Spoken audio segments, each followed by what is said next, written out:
समता का मतलब है कि हमारे सामने जो परिस्थितियां आती हैं जीवन में, उसी समय हम अपने स्टैंड को संभालें। किसी ने मान दिया, अपने स्टैंड को संभालो। अपमान किया, अपने स्टैंड को संभालो कि मैं ये देखने वाला हूं। मान आया, अपमान आया, ये सब आने जाने वाली चीजें हैं, मैं उसे देखने वाला हूं। मेरा कोई ताल्लुक ही नहीं है उसके साथ। तो मानो आप समता की ओर चले, धीरे धीरे हम समत्व योग में आ जाएंगे, पता भी नहीं चलेगा। सिर्फ निगरानी रखनी है। जैसे घर में चोर आए हैं, हम निगरानी रखिए। आप बोले कि भाई तुझे चोरी करनी हो तो कर, मैं तुझे देख रहा हूं, तो चोर समझेगा कि मालिक चौकन्ना है, जगता है, पकड़ा जाऊंगा, भाग जाएगा। वैसे ये जब हम निगरानी रखते हैं हमारे विचारों पर, तब विचार हमारे स्थिर होते हैं, हम अपने स्टैंड पर आ जाते हैं। यत्न करने से और समय पाकर ये चीजें हमें सिद्धि की ओर ले जाए। समता का सिंहासन दुनिया के सब सिंहासनों से बहुत ऊंचा है।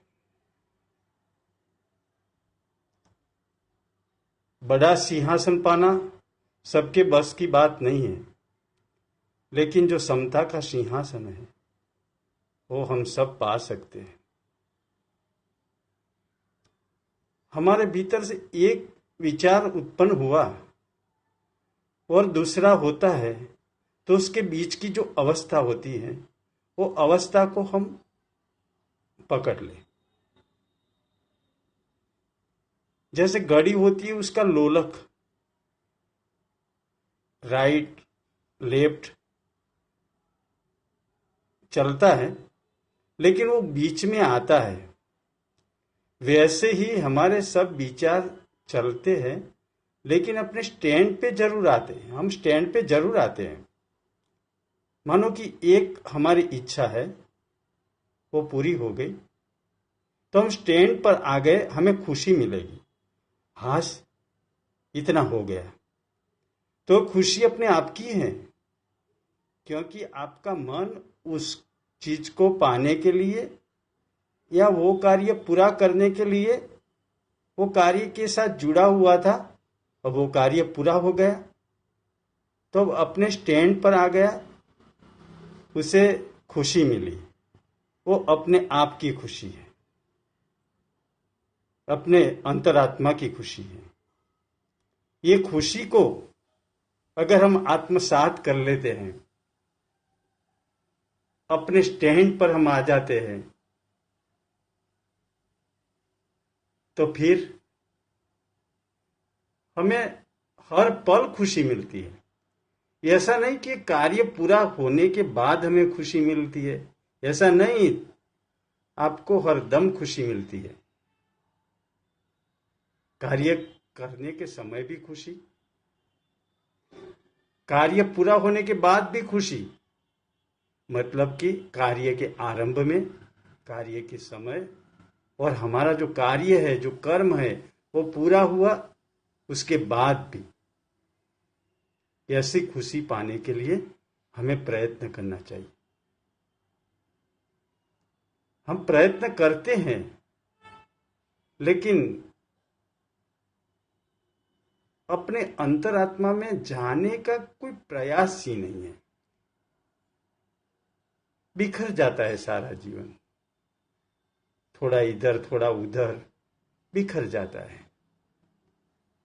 और बिखर जाने के कारण हमें परमानंद की प्राप्ति नहीं होती। जीवन परमानंद की प्राप्ति के लिए है।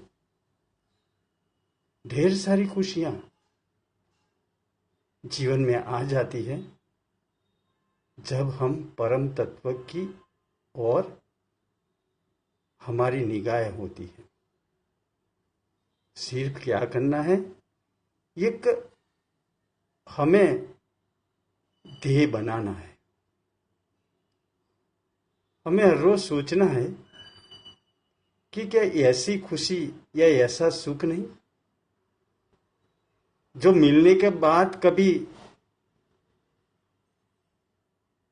हमें निराश कभी होना न पड़े, ये सुख हमारे पास ही रहे, ये आनंद हमारे पास ही रहे, ये प्रसन्नता सदैव मेरे साथ रहे। ऐसा कोई सुख नहीं है क्या? ऐसा कोई आनंद नहीं है क्या? अपने आप को पूछो। जो खोजता है वो पाता है। सही दिशा में किया हुआ कर्म जरूर रंग लाता है। शुरुआत में थोड़ा कठिन है, लेकिन नामुमकिन नहीं है, ये हो सकता है।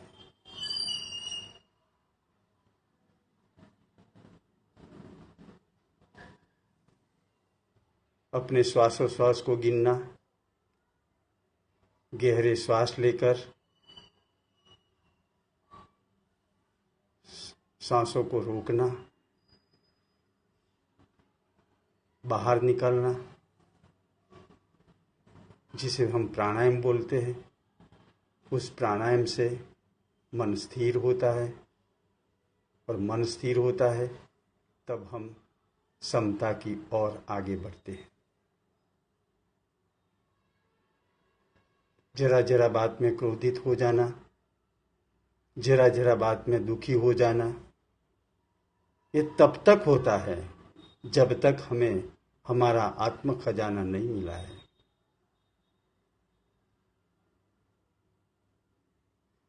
हर दिवाली आती है तो दीप जलाते हैं, दीप मालाएं जलाते हैं। खुशहाली आ जाती है उन दिनों में। दिवाली का दिया जलता है, खुशी आ जाती है। लेकिन आत्म दिया अगर जला दिया तो ऐसी खुशी आएगी जो खुशी आपको छोड़कर कभी नहीं जाएगी। दिवाली में दिया जलाया, दिवाली चली गई और संसार के कामों में, कार्यों में उलझ गए। फिर सुखी हुए, दुखी हुए, सुख और दुख के थपेड़े खाते खाते हमारा जीवन चलता है। लेकिन एक बार आत्म दिया जलता है तो बाद में कहीं भी कैसी भी परिस्थिति क्यों ना आ जाए, लेकिन दिल में तसल्ली बनी रहती है, आनंद बना रहता है, उल्लास बना रहता है। उसे परमात्मा का प्रसाद बोलते हैं, और उस प्रसाद को पाने के लिए ही हमारा जन्म हुआ है। गंभीरता से सोचना चाहिए, सीरियसली सोचना चाहिए। एक एक दिन करके हमारी आयु कम होती जा रही है। हमें उसको मिलना है जिसको मिलने के बाद हमारा जीवन सफल हो जाता है, और वो आपसे दूर नहीं है, आपके भीतर है। बैठो शांति से और ढूंढो उसे। मेरा विचार जो उत्पन्न हुआ, कहाँ से उत्पन्न हुआ? मैं कौन हूँ? क्या जो नामधारी हूँ वो मैं हूँ? नहीं, वो मैं नहीं हूँ। सोचो ऐसा। मैं शरीर नहीं हूँ, मैं इंद्रियां नहीं हूँ, मैं मन नहीं हूँ, मैं बुद्धि नहीं हूँ। लेकिन बुद्धि जहाँ से निर्णय करने की क्षमता लाती है, शक्ति लाती है, वो परम तत्व मैं हूँ। ऐसा ज्ञान होने के बाद ही सब दुखों का अंत हो जाएगा। सब दुखों के अंत के लिए समता के सिंहासन पर आना ही पड़ेगा। इसलिए अभी से हम प्रयत्न करें, अपने आप में आने की कोशिश करें। कार्य करने से पहले कार्य करते समय और कार्य पूर्ण होने के बाद भी हम उसमें विश्रांति पाते रहे। ओम आनंद, ओम आनंद, ओम आनंद।